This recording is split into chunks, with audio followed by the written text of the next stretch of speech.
Bonjour à tous. Merci Bernard pour cette présidence.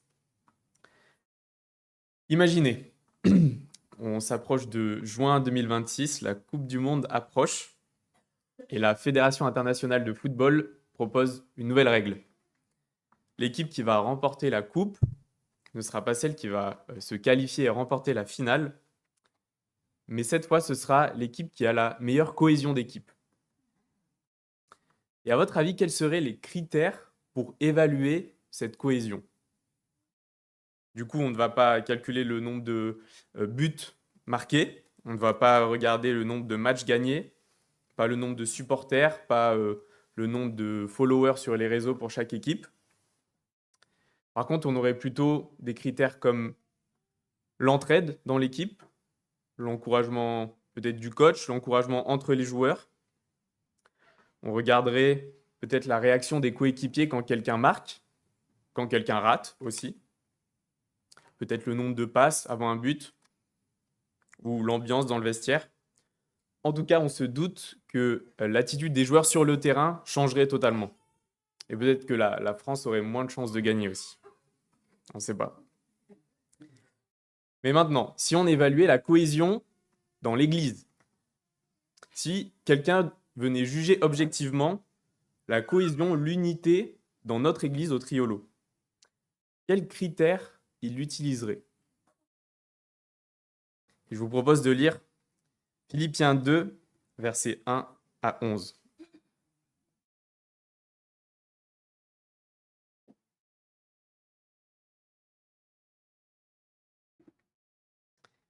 Si vous avez la Bible blanche, c'est à la page 771. Philippiens 2, 1 à 11.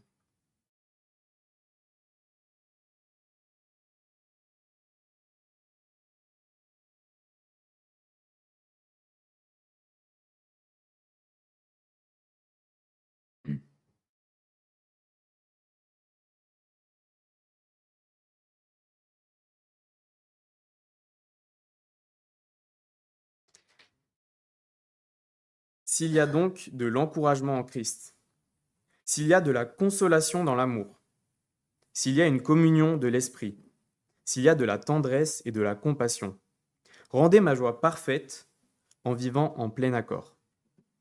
Ayez un même amour, un même cœur, une unité de pensée. Ne faites rien par esprit de rivalité ou par désir d'une gloire sans valeur, mais avec humilité considérez les autres comme supérieurs à vous-même. Que chacun de vous, au lieu de regarder à ses propres intérêts, regarde aussi à ceux des autres. Que votre attitude soit identique à celle de Jésus-Christ. Lui qui est de condition divine, il n'a pas regardé son égalité avec Dieu comme un butin à préserver. Mais il s'est dépouillé lui-même en prenant une condition de serviteur, en devenant semblable aux êtres humains. Reconnu comme un simple homme, il s'est humilié lui-même en faisant preuve d'obéissance jusqu'à la mort, même la mort sur la croix. C'est aussi pourquoi Dieu l'a élevé à la plus haute place et lui a donné le nom qui est au-dessus de tout nom, afin qu'au nom de Jésus, chacun plie le genou dans le ciel, sur la terre et sous la terre, et que toute langue reconnaisse que Jésus-Christ est le Seigneur, à la gloire de Dieu le Père. On s'arrête là. Dans les versets qui précèdent notre passage, Paul exhorte les Philippiens à se conduire d'une manière digne de l'Évangile. C'est un peu la phrase résumée de sa lettre. Et face aux souffrances, aux persécutions que les Philippiens rencontrent, ils sont appelés à tenir ferme dans un même esprit, à combattre d'un même cœur pour la foi de l'Évangile. Et Paul, lui, est en prison, lui aussi souffre pour sa foi, et il rappelle aux Philippiens que lui aussi mène le même combat qu'eux, et que pour faire face aux ennemis de Dieu et à la persécution, pour tenir ferme, il faut rester unis. Et c'est la première partie de ma prédication, l'unité en Christ. Paul s'adresse à des chrétiens qui souffrent à cause de leur foi. Et pour les encourager, il commence en rappelant les bénédictions spirituelles qu'ils ont reçu en acceptant Christ. Verset 1, s'il y a donc de l'encouragement en Christ, s'il y a de la consolation dans l'amour, s'il y a une communion de l'esprit, s'il y a de la tendresse et de la compassion. Voilà tout ce que les Philippiens, tout ce que nous, chrétiens, avons reçu en Christ. Lors de notre conversion, nous avons expérimenté la grâce de Dieu, nous avons reçu son esprit qui a fait sa demeure en nous, et nous avons maintenant accès à toutes ces bénédictions en Jésus. Plus besoin de chercher la consolation ailleurs, plus besoin de chercher du réconfort dans les choses du monde, plus besoin, comme le peuple d'Israël, de creuser des citernes crevassées, parce que maintenant nous avons accès à la source même de la vie et de l'amour. Nous avons tout en Jésus seul. Et je suis sûr que même beaucoup d'entre vous ici peuvent témoigner, lors peut-être d'épreuves douloureuses traversées, de la consolation qu'ils avaient en Christ pendant leur souffrance. Et si l'Esprit de Dieu vient habiter dans nos cœurs, même s'il nous a fait connaître l'amour de Christ, il nous a aussi unis. En Christ, nous avons, verset 1, la communion de l'Esprit. Par le Saint-Esprit, nous sommes unis à Christ et nous sommes aussi unis entre nous, frères et sœurs. Nous faisons maintenant partie du même corps, l'Église. Nous sommes tous membres de la famille de Dieu et nous formons ensemble le temple du Seigneur. Cette unité est voulue par Dieu, qu'on le veuille ou non. Et cela implique que nous n'avons pas à créer cette unité, elle est déjà là, mais que ce n'est pas juste quelque chose d'intellectuel. Cette unité est réelle et en tant que membres du corps de Christ, nous sommes appelés à la conserver, mais aussi à vivre cette unité. Verset 2. Rendez ma joie parfaite en vivant en plein accord. Ayez un même amour, un même cœur, une unité de pensée. Et oui, ce qui nous unit, c'est bien plus qu'un centre d'intérêt, c'est plus que des membres qui adhèrent à un club, que des membres aussi d'une équipe de foot. Oui, par l'Évangile, Christ a transformé nos cœurs, nos aspirations, nos motivations, notre façon de voir la vie. Ça impacte tous les domaines de notre vie. Nous avons tous une nouvelle identité en Christ. On fait tous partie d'une patrie céleste. Nous vivons sous l'autorité du Dieu souverain et nous cherchons à mener notre vie pour la gloire de Dieu. Voilà comment l'Esprit nous unit. Mais vivre en plein accord, ça ne veut pas dire être meilleur ami avec tout le monde. Ça ne veut pas non plus dire que nous devons avoir la même opinion sur absolument tout, qu'on ne peut pas être en désaccord avec les autres. En fait, Dieu nous a fait aussi avec des personnalités, des affinités différentes. Nous avons plus ou moins d'amitié aussi entre nous. Et l'Église est justement le lieu pour confronter nos croyances à la lumière de la parole. C'est le lieu aussi pour se remettre en question, pour se dire la vérité dans l'amour. Et tout cela est aussi à la gloire de Dieu.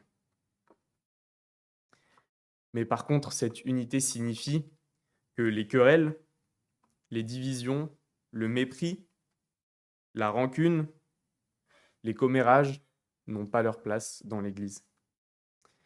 Et plutôt de se concentrer sur des choses peut-être secondaires, des choses où on en ferait notre cheval de bataille, peut-être plutôt que de nous arrêter sur toutes les choses qui pourraient être mieux faites pendant le culte, on pourrait se concentrer sur l'essentiel, vivre l'Évangile et s'efforcer de garder cette unité entre nous, de préserver cette unité.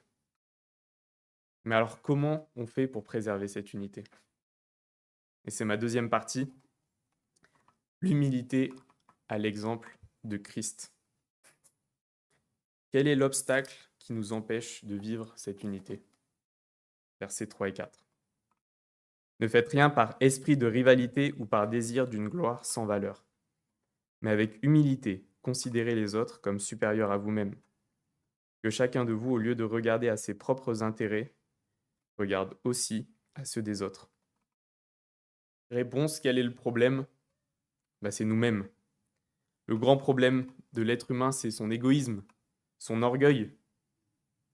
Nous avons tous en nous cette tendance à tout recentrer autour de nous, à nous considérer comme plus importants et à rechercher notre propre gloire, notre gloire personnelle.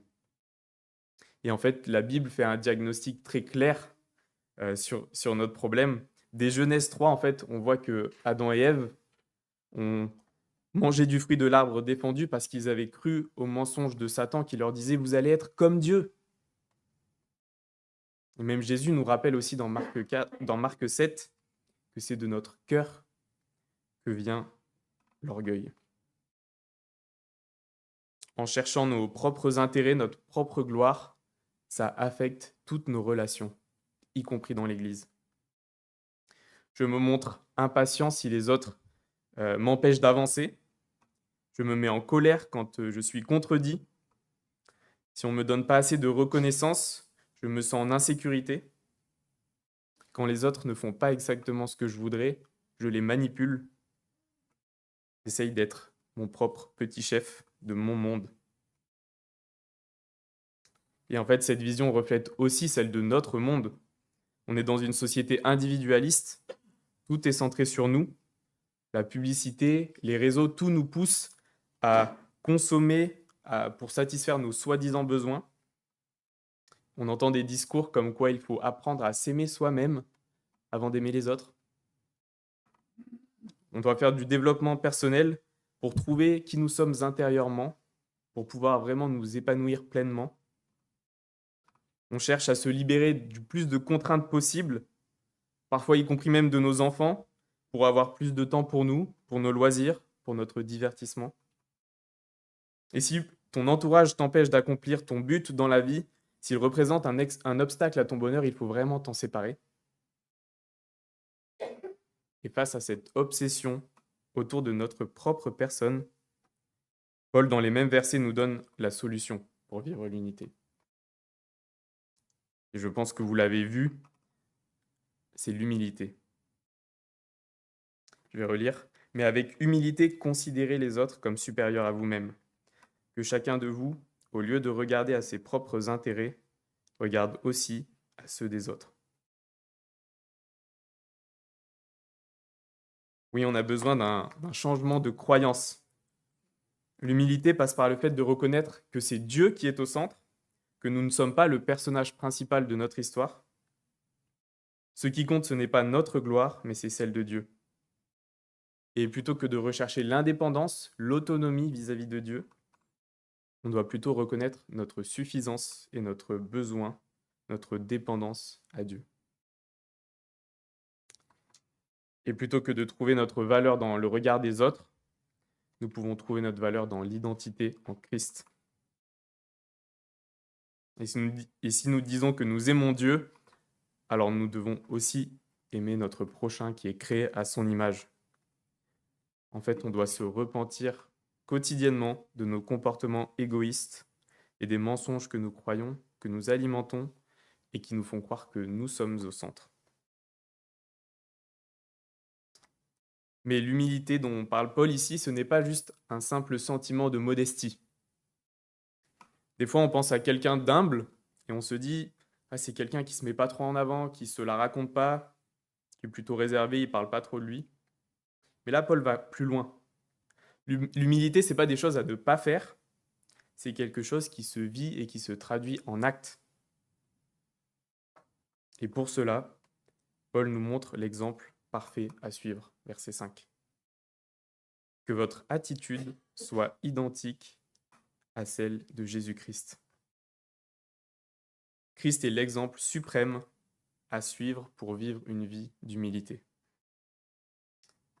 Et pour illustrer ça, Paul, l'auteur, aurait pu parler du fait que Jésus est né dans une étable, dans une famille modeste. Il était fils de charpentier, qu'il a passé sa vie à guérir des malades, qu'il s'est approché des rejetés de la société, des collecteurs d'impôts, qu'il s'est approché des femmes prostituées, des lépreux, impurs. Il n'a peut-être pas cherché à devenir leader, à renverser le gouvernement. Mais ce n'est pas de ça dont Paul parle exactement. Versets 6 à 8, on va relire. Lui qui est de condition divine il n'a pas regardé son égalité avec Dieu comme un butin à préserver, mais il s'est dépouillé lui-même en prenant une condition de serviteur, en devenant semblable aux êtres humains. Reconnu comme un simple homme, il s'est humilié lui-même en faisant preuve d'obéissance jusqu'à la mort, même la mort sur la croix. Le Fils, existant de toute éternité, n'a pas regardé son égalité comme un butin à préserver. Ou alors on pourrait dire comme au verset 4, n'a pas regardé à ses propres intérêts. Jésus, alors qu'il était pleinement Dieu, n'a pas profité de son statut, mais il s'est dépouillé lui-même. Il n'a pas renoncé à sa divinité, il reste pleinement Dieu, il n'a pas cessé d'être Dieu. Son essence divine n'a pas changé, mais il a volontairement, de son plein gré, décidé de cacher sa gloire. Un commentaire dit de voiler l'éclat de sa divinité et de renoncer à son statut, de ne pas manifester le rang qui l'égalait à Dieu. Et vous voyez peut-être le parallèle, versets 6 et 7. Lui qui est de condition divine, il a pris la condition de serviteur. Jésus s'est fait homme et il a été reconnu comme tel, verset 7. Il n'était pas mi-homme, mi-Dieu, mais pleinement homme et pleinement Dieu en même temps. Et au verset 8, on voit que son humilité s'est aussi montrée par sa vie d'obéissance. C'est par obéissance à la volonté du Père que le Christ est allé jusqu'à mourir sur une croix. Le Dieu éternel et infini a décidé de prendre la condition de ses créatures, de subir les coups, la souffrance, jusqu'à sacrifier sa vie pour nous accorder le salut, nous, les hommes, qui l'avons pourtant rejeté. Est-ce qu'on se rend compte de l'humiliation que Christ a subie? Est-ce qu'on a conscience du prix que ça lui a coûté pour nous racheter? Est-ce que vous connaissez une autre religion où le Dieu choisit de s'humilier comme ça? Et oui, Dieu se sert de ce qui est petit, faible en apparence pour accomplir de grandes choses. Sa sagesse est bien au-dessus, bien différente de notre sagesse humaine. Est-ce que vous imaginez un instant le président qui choisirait de quitter son poste pour vivre parmi des gens modestes? Imaginez Donald Trump qui dit « Je renonce à mes privilèges, je ne suis plus président et je vais vivre avec les sans-abri ». Ça paraît quand même un peu impensable. Et pourtant, notre Dieu a accompli bien plus pour nous. Et si nous sommes là aujourd'hui, c'est aussi que Jésus n'est pas resté sur la croix, l'histoire continue. Et c'est la troisième partie, l'élévation de Christ. Verset 9. C'est aussi pourquoi Dieu l'a élevé à la plus haute place et lui a donné le nom qui est au-dessus de tout nom, afin qu'au nom de Jésus, chacun plie le genou dans le ciel, sur la terre et sous la terre, et que toute langue reconnaisse que Jésus-Christ est le Seigneur, à la gloire de Dieu le Père. L'humiliation et l'obéissance de Jésus l'ont mené à l'exaltation, à l'élévation. Le Fils, par sa vie sans péché, a accompli toutes les exigences de la loi, a obéi parfaitement à la volonté du Père, et par sa mort, il a détourné la colère de Dieu. Il a rendu Dieu propice envers nous. Et le sacrifice de Jésus a été accepté par le Père. Il a été totalement efficace, et c'est pourquoi Dieu, par son esprit, l'a ressuscité. En fait, si Jésus n'avait pas décidé de s'humilier, de mourir, et s'il n'était pas ressuscité, nous serions toujours dans nos péchés. Mais Jésus est bien ressuscité, il a été glorifié, et on voit le verset 10 et 11 qui nous donne peut-être une des plus belles affirmations de la divinité de Christ, de son règne souverain. En fait, pour parler de Jésus, Paul reprend une affirmation d'Ésaïe, et peut-être que vous savez, ce passage, en fait, cet hymne reprend est imprégné des cantiques du serviteur, des passages dans le livre d'Ésaïe qui parlent du portrait d'un Messie souffrant qui vient apporter la libération, le salut pour son peuple. Et ici, Paul cite une parole qui est prononcée directement de Yahweh, de Dieu. Cette parole se trouve dans Ésaïe 45, 23. Je lis « Chacun pliera le genou devant moi et toute langue prêtera serment par moi. » Cette formulation est normalement réservée à Dieu seul. Et par ces versets, Paul montre que Jésus est bien Dieu. Il est le Seigneur glorieux. Il règne de manière souveraine, tout lui a été déjà soumis. Et il viendra un jour pour établir son règne de manière absolue.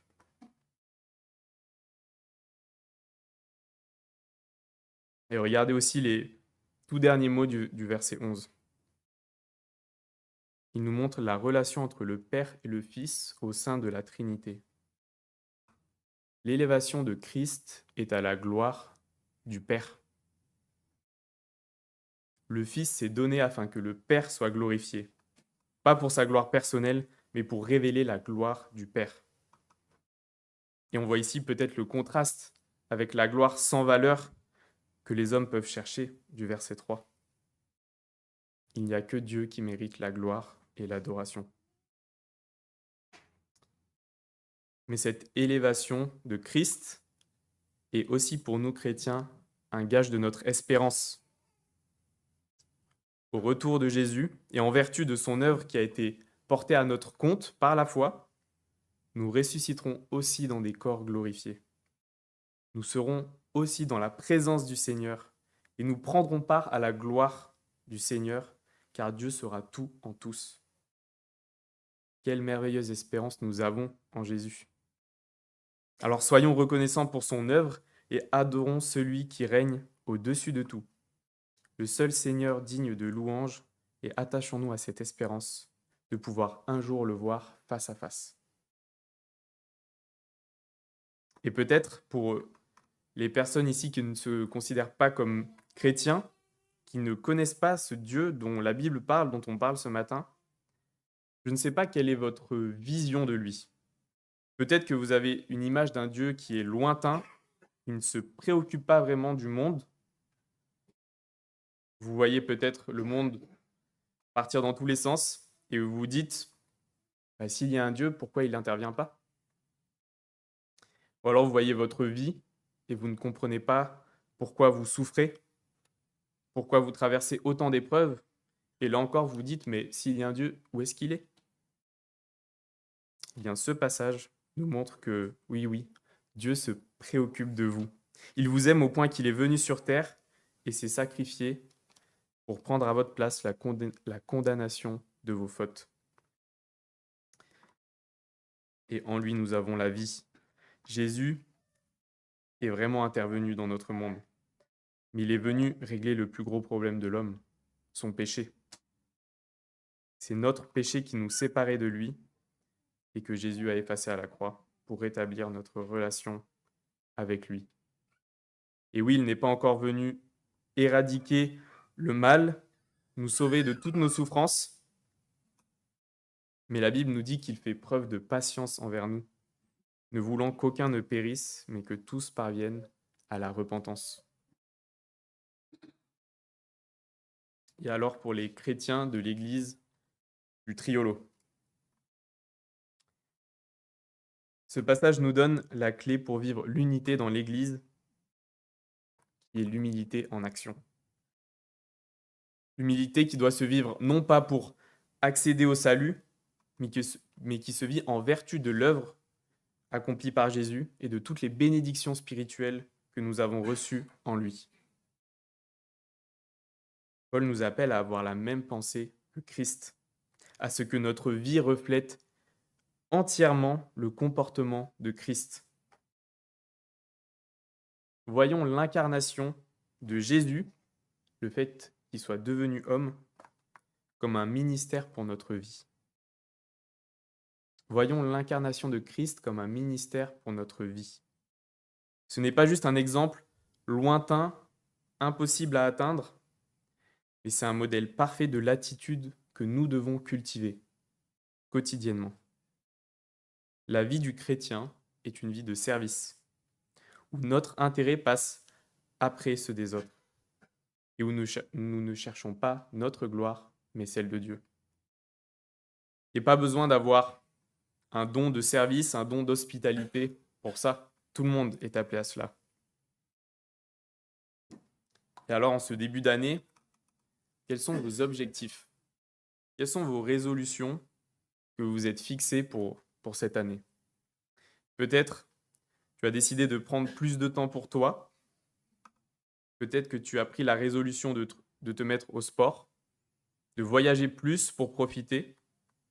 Peut-être que tu t'es fixé des objectifs pour être plus productif, pour devenir une meilleure personne, trouver un meilleur boulot. Ou alors cette année, tu t'es dit, je vais trouver un conjoint. Mais est-ce que nous avons des objectifs qui ne sont pas orientés autour de notre personne? Est-ce que nous avons des objectifs qui ne sont pas orientés autour de notre personne? Cette année, je veux vivre l'Église avec les dons que Dieu m'a donnés. Et je veux la servir. Je veux prier pour mon voisin qui ne connaît pas Dieu. Mon objectif cette année, c'est d'accompagner une personne jeune dans la foi. Ou alors, c'est d'inviter toutes les personnes seules de l'Église chez moi. Ou alors, de garder les enfants d'une famille de l'Église une fois par mois. Cette année, je décide de garder mon lundi soir de disponible pour pouvoir rendre visite à des personnes de mon entourage ou dans le besoin. Si mon planning de la semaine reflétait une vie de service pour les autres, plutôt qu'une vie centrée sur nous. Est-ce que vous imaginez ce qu'on pourrait vivre aussi en Église? Est-ce que vous ne pensez pas que si chaque membre vivait sa vie comme un ministère de service, ça ne renforcerait pas l'unité entre nous? Mais je crois aussi qu'à la lumière de ce passage, nous pouvons et nous devons vivre les désaccords différemment. Cela peut changer les réactions que nous avons quand nous sommes contredits, peut-être la manière d'aborder une personne lorsqu'elle a fait quelque chose qui nous déplaît.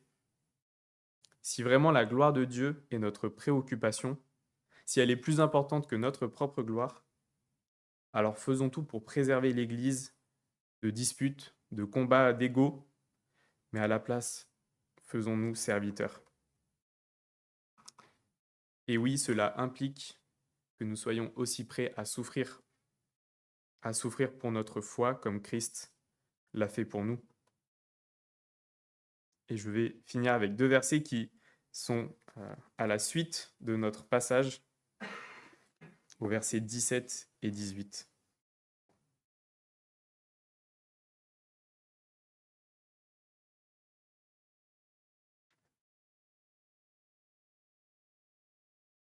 C'est Paul qui parle. Et même si mon sang doit couler pour le sacrifice et le service de votre foi, j'en suis heureux. Et je me réjouis avec vous tous. Vous aussi soyez de même heureux et réjouissez-vous avec moi. Et c'est une de mes prières pour nous, que nous puissions nous réjouir de souffrir pour le service des autres, pour le service de notre foi. Je vais prier.